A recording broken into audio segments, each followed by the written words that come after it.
ఉన్న వివిధ రాజకీయ పార్టీల ప్రజాప్రతినిధులకు నేను విజ్ఞప్తి చేస్తున్నా. ఎన్నికలు వచ్చినప్పుడు రాజకీయాలు చేసుకుందాం. ఎన్నికలు వచ్చినప్పుడు ఎవరి పార్టీని గెలిపించుకోవడానికి వాళ్ళు ప్రయత్నం చేసుకుందాం. ఎన్నికలు ముగిసిన తర్వాత అభివృద్ధి మంత్రంగా మనల్ని ఓట్లేసి గెలిపించిన ప్రజలకు సంక్షేమాన్ని అభివృద్ధిని అందించే విధంగా కలిసిమెలిసి పనిచేద్దాం. భారతీయ జనతా పార్టీ నాయకులకి వేదిక మీద నుంచి విజ్ఞప్తి చేస్తున్నా. ప్రతి 3 నెలలకు ఒకసారి ప్రధానమంత్రి దగ్గరికి వెళ్తున్నా. ప్రతి 10 రోజులకు ఒకసారి కేంద్ర మంత్రుల దగ్గరికి వెళ్తున్నా.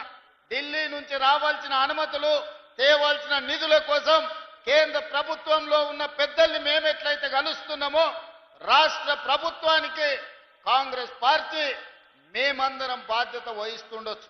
మీరు రాండి, నిస్సందేహంగా మీకేం కావాలనో నిధుల గురించి చెప్పండి. తప్పకుండా చేయగలిగింది చేస్తాం.